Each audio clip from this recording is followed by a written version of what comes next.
ज्यामध्ये कम्फर्टेबल आहे ते कपडे आपल्यासाठी कधीही बेटर आहे. मला ते कम्फर्टेबल ह्याच्यावरून विचारायचं होतं की रिसेंटली तू बघितलं असेल की जे देवेंद्र फडणवीसच्या वाईफ आहेत अमृता फडणवीस, त्यांनी एका रिसेंट इव्हेंटमध्ये जे कपडे घातले त्याच्यावरून त्यांची खूप ट्रोलिंग झाली.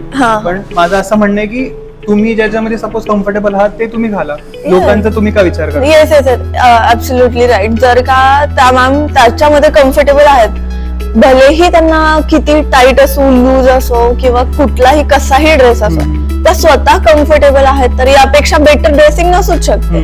ज्यामध्ये जो माणूस कम्फर्टेबल तो त्याच्यासाठी बेस्ट ड्रेस, असं मी तरी म्हणेल. सो कोणाला काही अधिकार नाहीये त्यांना बोलायचा किंवा जज करायचा. पण त्याच्यावरून अजून एक हे होतं की तुम्ही एक पब्लिक फिगर आहात, तर लोकांचं लक्ष तुमच्यावरती असतं, तर तुम्ही पण एका सर्टन वेने ड्रेस केलं पाहिजे because everyone is looking at you. माझा पर्सनली असा पब्लिक फिगर आहे, तर प्रत्येक गोष्ट आपल्याला तेवढी जपून करावीच लागते, ते तर आहे.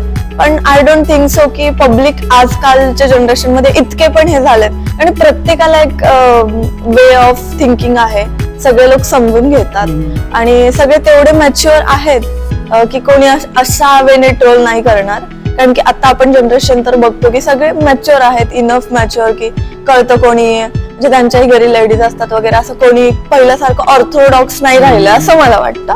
आणि जर का काही लोक क्रिटिसाइज करत असतील तर आपण काही बोलू नाही शकत, कारण ते त्यांचं थिंकिंग आहे आणि आपण सगळ्यांच्या थिंकिंगची रिस्पेक्ट केलीच पाहिजे, क्रिटिसाइज करणारे पण आणि छान बोलणारे पण.